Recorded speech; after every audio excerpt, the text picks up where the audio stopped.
If I could, I'll go ahead and call to order our October 27th, 2021 Joint School Services Committee meeting.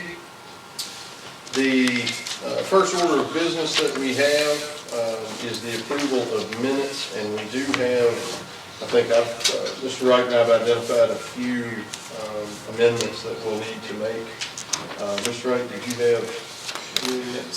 So in the minutes that we need to address that Matt Garten was available via phone, James Griffith via Zoom, and then Crystal O'Nice and Glenn Spangler get moved down into the next paragraph, and then Alan Tucker was also in attendance via Zoom. And then on the third page, actually, on the third page, there's a place where it says Mrs. O'Nice voted yes. That was not correct. And then on the fourth page, it says Mrs. O'Nice voted yes as well. That should be struck as well.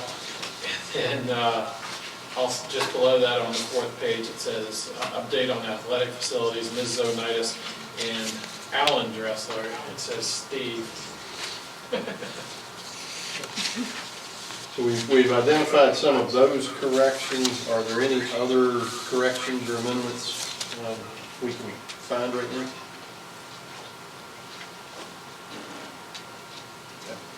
If not, I'll entertain a motion to amend the minutes based on Mr. Wright's errors to be corrected. I'm going to move to accept the minutes as amended. As amended. Okay, so we have a motion by Mr. Tucker. We have a second by Mr. Baker. All those in favor? Aye. Any opposed? All right, thank you all very much. Next order of business is the invoices here, and you see in your packet, Mr. Witt provided us with a list of invoices that also includes some reimbursements from his recent travels here. Mr. Witt traveled up last week to be with Mr. Wright, myself, and then the superintendents and their staffs, both HR and finance, to go over some of the I think, in the weeds, the minute details, but still details that needed to be addressed. So if you all will take a moment to take a look at the invoices there Mr. Witt's presented, and then I'll entertain a motion.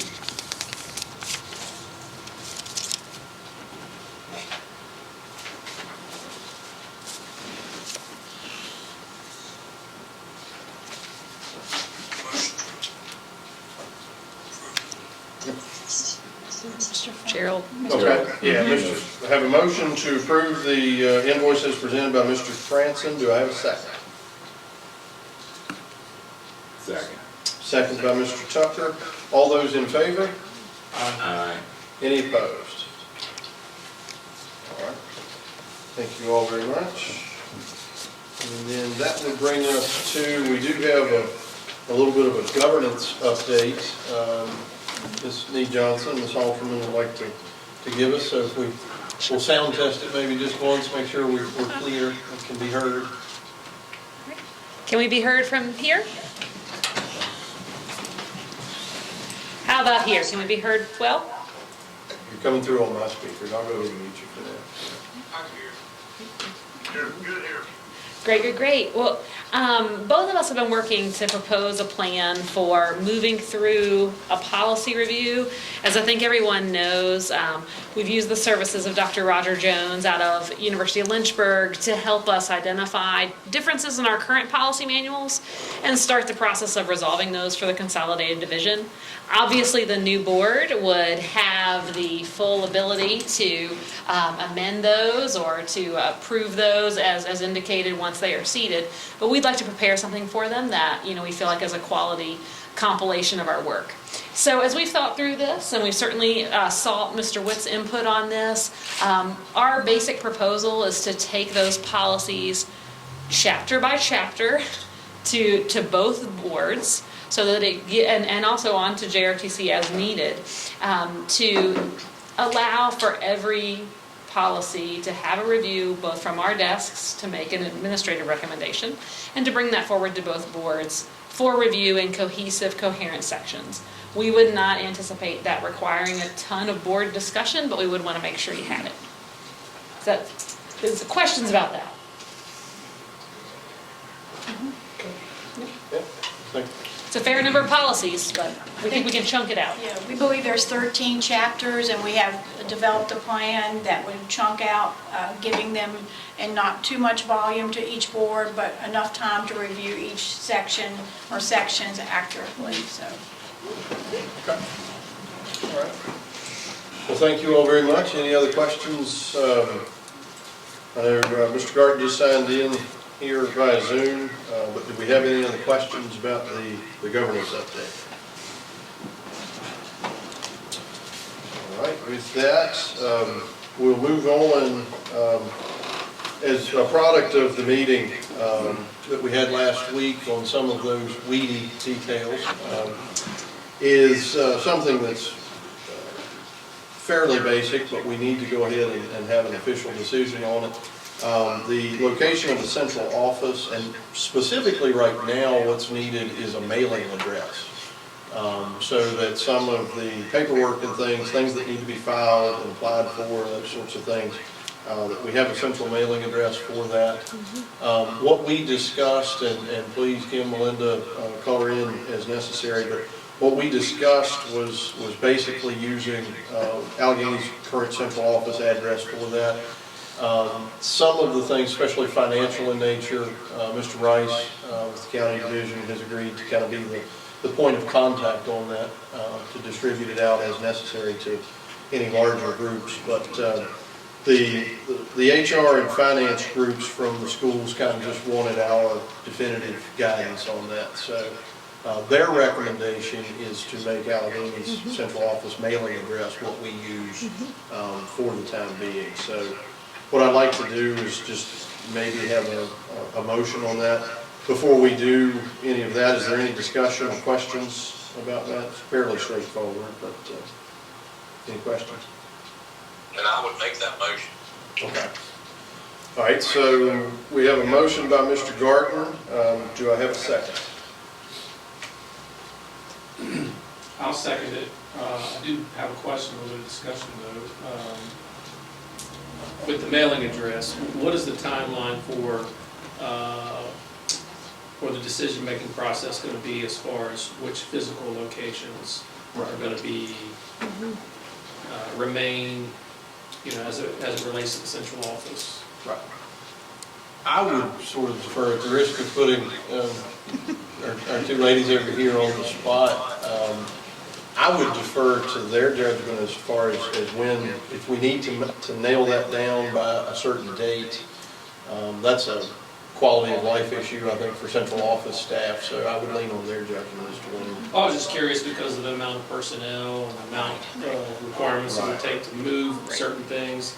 If we're going to leave them both in operation for a certain amount of time, or that kind of, that's what I was curious about. I wasn't necessarily looking for an exact answer. I was just curious if that was the idea or general plan.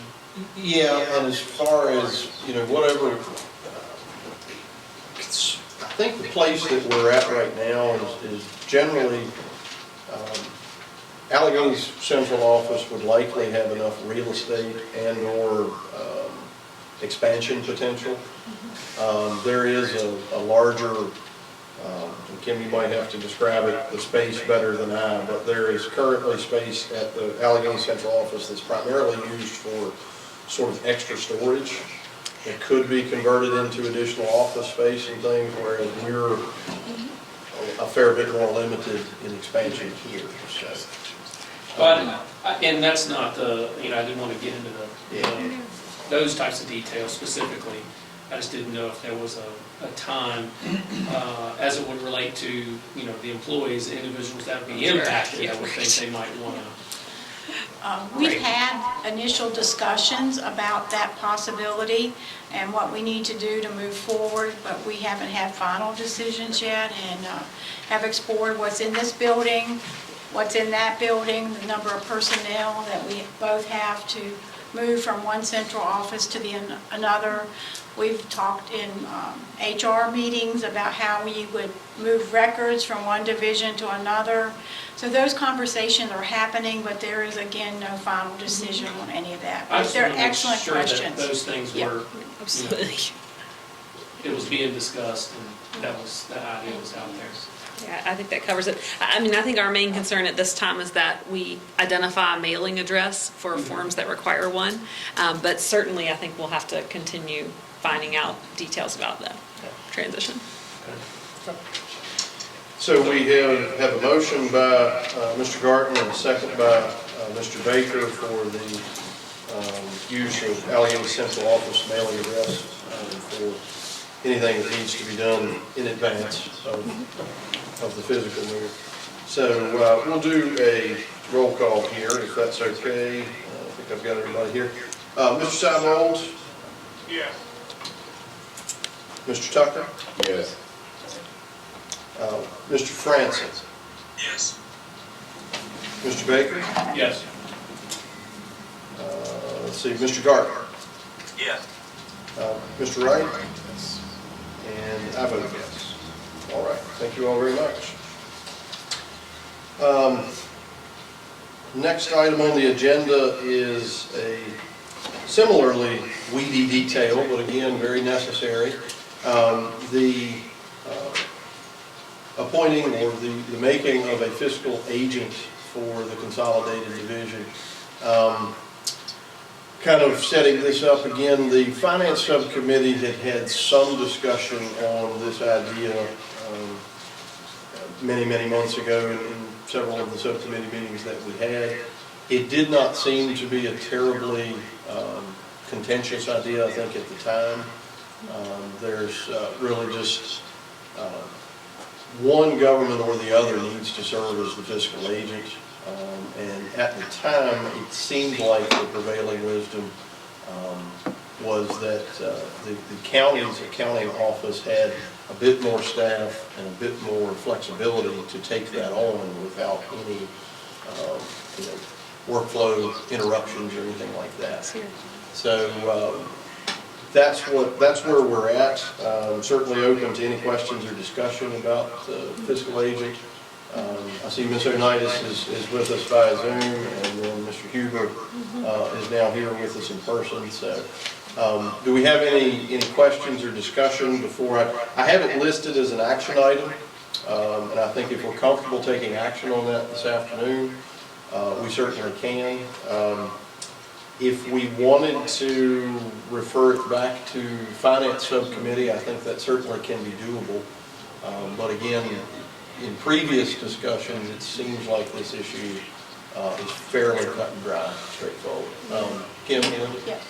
Yeah, I think there's been a little bit of additional conversation on this, and I think there was a desire on behalf of just different organizational leadership to have finance revisit that a little bit more closely, just make sure there's nothing that we're failing to acknowledge about it.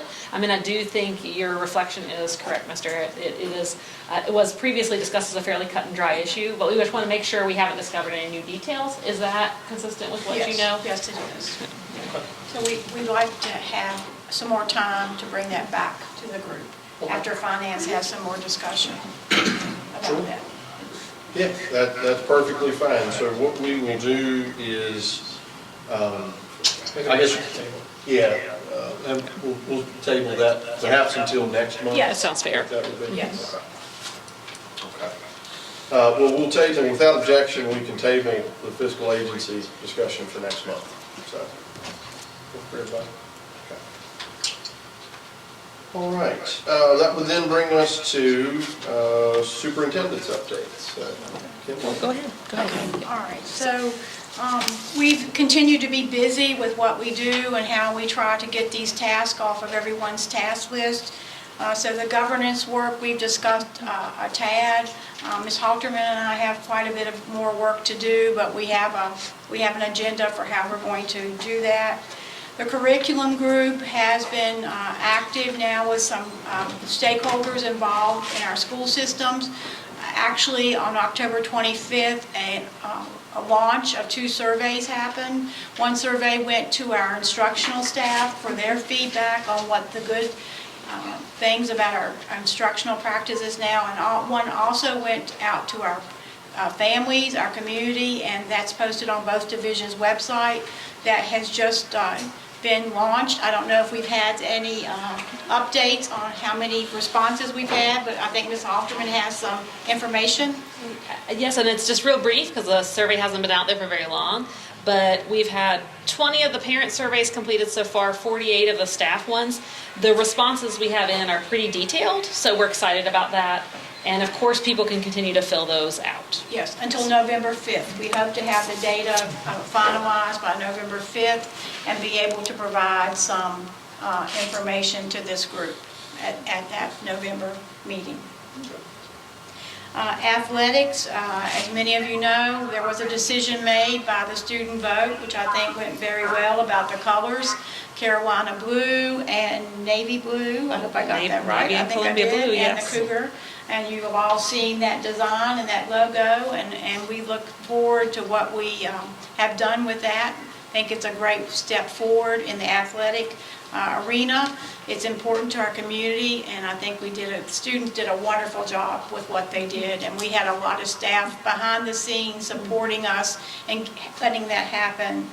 I think the athletic group, they are meeting weekly on Wednesdays and trying to come up with some more ideas and thoughts. I don't think we have any new athletic information This time. to present today. So that is happening. And finance and human resources, we did have a meeting last week with Mr. Witt present and Mr. Eric, Mr. Wright, and our teams to just talk about some things that needed discussion. That group meets every Thursday at 1 p.m. as a working session, and we are meeting again tomorrow to try to talk about some of the decisions that impact finance and human resources. So that's what I have today. Ms. Halterman, anything you'd like to add? I think that basically recaps everything. We just continue to reiterate how much our finance and HR teams are doing right now and how appreciative we are of that work, because that is definitely something that we want to have running very well July 1. And, well, thank you very much. I would like to thank both of you all and then, of course, librarians for all of the schools. I know logistically, having the students vote, that took a lot of different people contributing to that. But it started with the two of you all, so thank you all very much. Thank you. For what you did, because it seemed to go with all of the recent voting issues that have been on the news in the last several years and going all the way back to hanging chads in the state of Florida. We pulled a vote off here, and it seemed like it went very well. So thank you all very much for your efforts there. We appreciate it. Any questions or anything, comments with anything they went over? Anyone? Okay.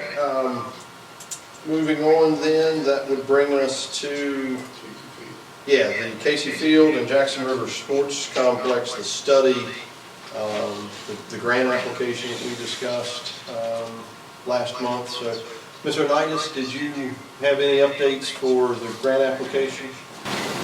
Absolutely, I will be brief. And the reason I will be brief is Mr. Dressler, our Parks and Recreation Director, is on vacation. He is the subject matter expert on this. I will say that the grant has been successfully submitted to the Allegheny Foundation with a very well-written narrative by Mr. Dressler explaining the need of what we're seeking and the impact that it will have on the facilities that our students use and just their overall opportunity. We did receive supporting letters from all of the governing bodies as well as the jointly school committee, and that was submitted as well, which was something that the foundation asked for. My understanding is that they plan on reviewing that at their next board meeting, which is slated for early November. So they have moved to a rolling grant application cycle. And Mr. Griffith, if he is on, he may have, or there in the meeting room, he may have some more to add, as he also was there when Mr. Dressler met with Ms. Van time of the Allegheny Foundation. Yeah, Mr. Griffith is not able to be with us this afternoon, so. On that, but my understanding is though, when the chair of the board, or vice chair of the board of supervisors, sorry, Mr. Gardner,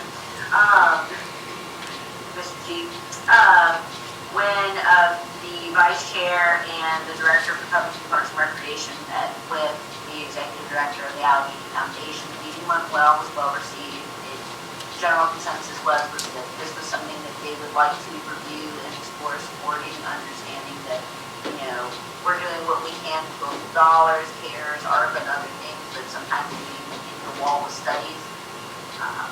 So this was something that they felt was their wheelhouse, not guaranteeing funding, but they did have a keen interest in it. All right, very good. Thank you very much, Mr. Unitas. Any questions about that process for Mr. I Unitas? can get everyone a copy of the application submitted if they'd like. Okay, well, if that's easy enough, I suppose, we can Probably take. at least have one on file for the committee as part of the record.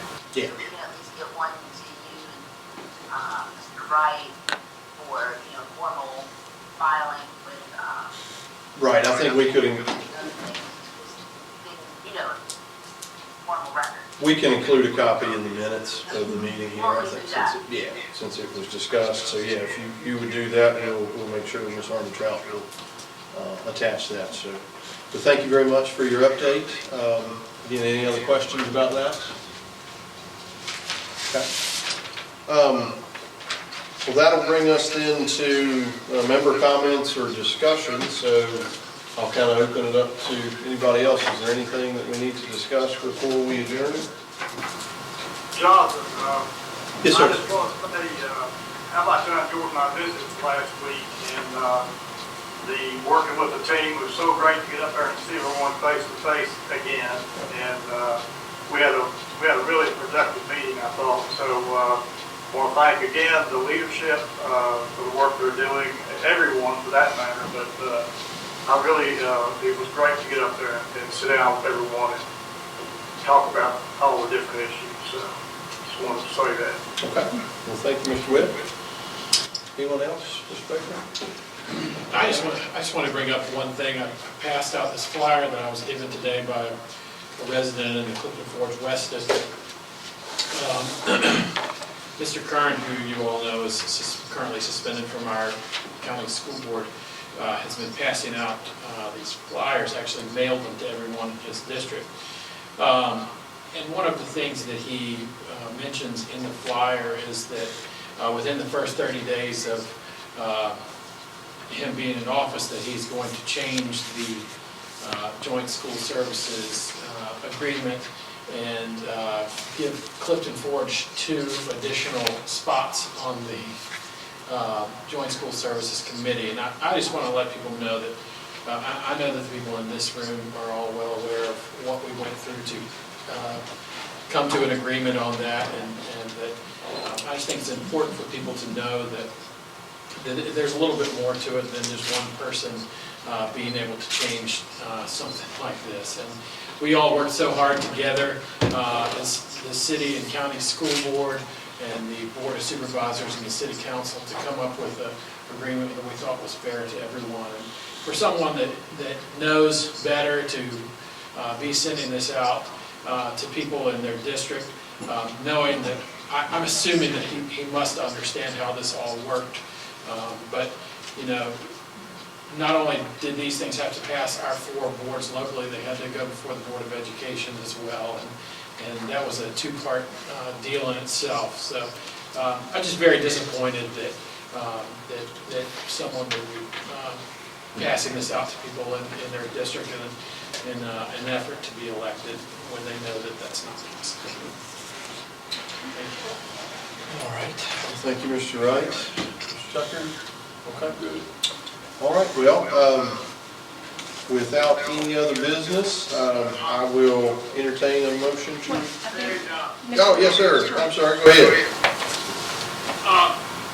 You know, when we set everything up, we went to administration would be together in 2022, and then the school started in 2023.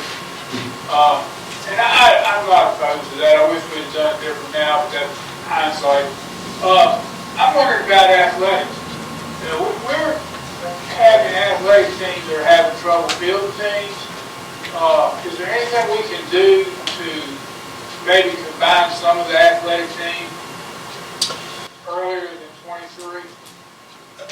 Well, the short answer, I know Charity Hale, who at the time was a Covington City Schools athletic director, and is now, of course, the AD for the county division, she had reached out to one of her VHSL contacts at one point to inquire basically about what flexibility we would have, thinking that once we were one division, perhaps you could allow a student athlete from, say, Covington, if a team couldn't be fielded, they could possibly go out for and maybe compete with Allegheny, as it were.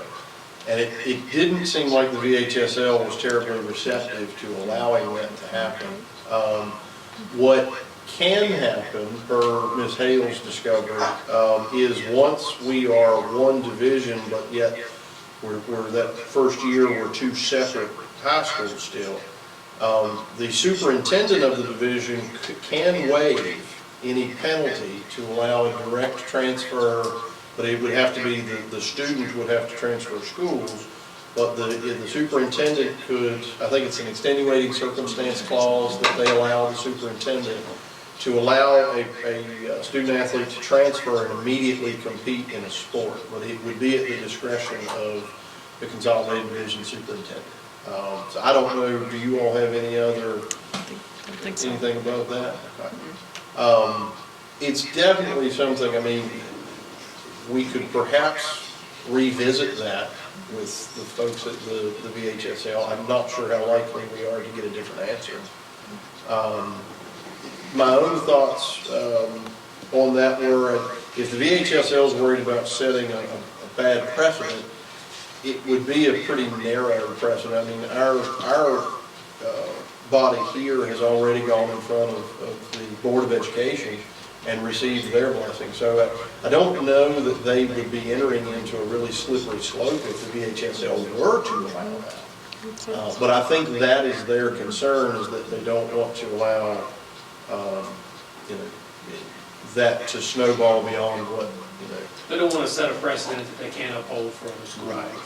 But again, like I said, given that our efforts, I mean, we've already gone through all of the hurdles, as Mr. Wright was just alluding to in his comments. I mean, the amount of work and things that we've done, you're not going to have two school divisions just do that in 5 minutes just so that one can siphon off athletes from the other. That's not going to happen. So I think we all know that. So perhaps, Mayor, there would be room to revisit that, just ensuring that the VHSL was aware of that pretty exceptional circumstance that we've gone through, which is not something easy to do at all. So I would have no problem reaching out. Maybe it's a situation to where we can get a board member from both the city and the county to reach out. The chairs of both boards reach out to the VHSL and kind of see if they'd be willing to entertain it again. Could you ask for a 1-year waiver in lieu of consolidation in the following year? Because it's already 2022, you're already merging the system. Right. And that's why you would be allowed to transfer high schools. If not, they would have to sit out for a year. Right. And there was some discussion, and I can't remember, it was two divisions in southwestern Virginia that may have merged 20, 30 years ago, that we were told that when this discussion came up at another point, we were told that the VHSL had allowed that exemption at one point, but we didn't have minutes of a meeting or anything concrete in front of us. It was just people going off with their recollections. Well, I know that Highland County's football players, well, they didn't offer football, but they were allowed to play football at Bath County several years ago, and I don't know if they still do that, but I do know that it was allowed at one time. Jonathan, it's worth looking at because you will be one school system and you may be wanting to maybe have a JV team one place and a varsity team in another place, which would likely be okay under junior high school league into one school system. But anyway, it's worth exploring what the options are and if it's not, it could get very complicated, though, that's the only thing you gotta be careful. Right. Okay. Well, yeah, I think, I mean, unless we have any opposition to this, I'm not opposed to helping maybe both school boards come together and have, well, we have both of our chairmen here today, so maybe it's a situation, not volunteering, but maybe it's a situation where we can get leadership from both boards to maybe reach out to the VHSL and explore it a little further. I almost feel like it's something that the And your VHSL, athletic directors should be Yes. certainly in that discussion Yes. as Right. well. Yes. Principals and athletic directors to see if there is a problem, first of all, and what it might be and what you're trying to solve, okay, to decide that. I almost feel like it would be the type of situation that a VHSL official would come here, that we could talk to someone in person when we have two systems that are merging like this and kind of going through unprecedented times to have them, or at least we could be all be on a Zoom meeting with them or something. Yeah, that's a good idea. You should invite someone from the junior high school league staff to come down and chat with you if that's what you want to talk about. Right. And we've had similar meetings. We're trying to get rescheduled a nutrition meeting with powers to be at the VDOE about merging two school divisions with nutrition, school nutrition. I think we could probably reach out to Tom Dolan of the VHSL and ask him if he would be available to have a conversation either here or in by Zoom. He's he'll answer your questions in a heartbeat. So we can reach out to some of those folks in Charlottesville and see if they can be a part of some discussions, again, with us. So I think that's a good idea. Okay. Probably a sense of this group, Jonathan, if we want to pursue that or not, just a suggestion on my part. But I would like to know that the whole group's interested in pursuing that line of thing. Okay.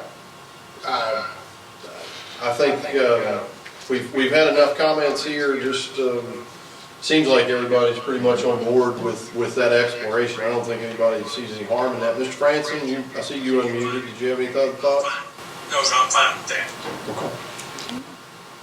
Well, without objection, I think we can handle it that way. If you all are comfortable with it, we can begin pursuing that with the VHSL to see what options we may have.